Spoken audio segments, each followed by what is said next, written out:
Évangile de Marc, chapitre 6. Soyez tous bienvenus. J'espère que le dimanche, c'était un jour vraiment pour aller à la messe. Est-ce que vous êtes allé à la messe? Est-ce que vous êtes allé en famille à la Sainte Eucharistie? Est-ce que vous avez cherché votre paroisse pour aller? Est-ce que vous êtes en train de communier? Vous recevez les sacrements de la Sainte Communion? Même, vous avez cherché les sacrements de la confession. C'est tellement beau. Si les gens comprennent cela qui se passe à la confession, quand le Christ lui-même dit « Je te pardonne tous tes péchés ». Et c'est le Christ même qui parle. Et quand les gens se rendent compte d'une manière surnaturelle que c'est le même Christ qui leur dit « Je te pardonne tous tes péchés ». On est utilisé par lui.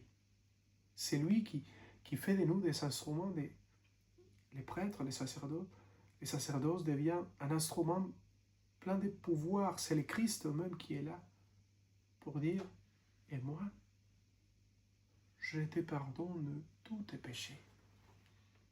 Et au moment de la communion, quand il te dit le corps du Christ, tu dis Amen et tu les reçois, mais vraiment avec la foi. Tout le ciel s'est fait présent là. Toute la vie éternelle s'est fait présent.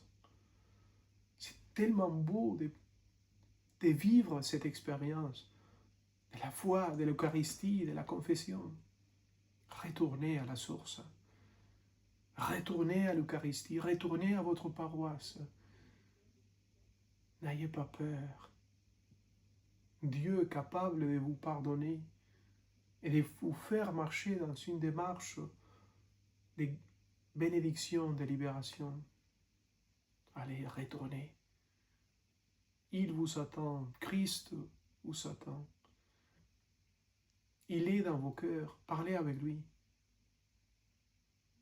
L'évangile d'aujourd'hui, justement, en ces temps-là, après la traversée, abordant à Génézareth, Jésus et ses disciples accostèrent.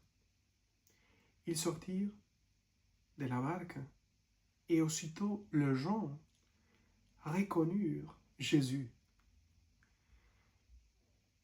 Ils parcoururent toute la région et se mirent à porter les malades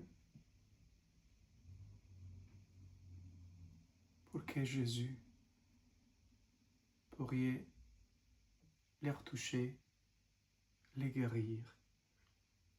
Dans tous les endroits où ils se rendraient, dans les villages, dans les villes, dans la campagne, on déposait les malades sur les places et ils suppliaient quand même leur laisser toucher, ne serait-ce la frange de son manteau. Et tous ceux qui l'a touché étaient sauvés.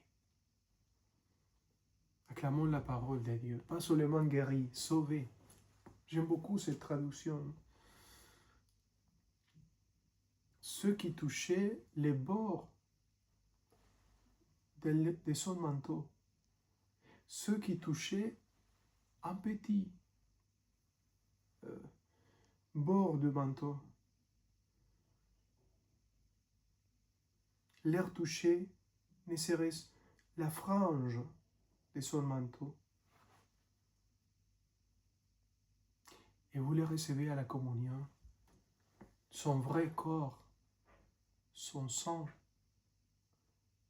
les corps, le sang,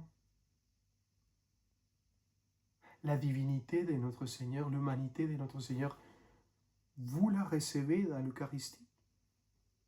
Ce n'est pas seulement toucher la frange de son manteau, c'est rentrer dans son cœur, c'est plonger dans son cœur, c'est plonger dans le calice.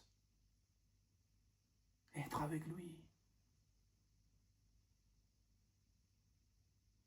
L'Eucharistie, c'est un mystère d'amour. C'est la présence même du Christ. Retournez, parlez avec lui, rentrez dans les profondeurs de votre cœur, regardez-le face à face, recevez la communion, revenez à la confession, expérimentez Dieu, Jésus. Il est beau, quoi, il est beau. C'est le seul capable de vous guérir, de vous donner la joie que vous avez perdue, de vous libérer. C'est que lui, et il est là, et il vous attend. Et il attend que vous arriviez en disant « Aide-moi, s'il te plaît. » Allez-y. Au nom du Père et du Fils et du Saint-Esprit.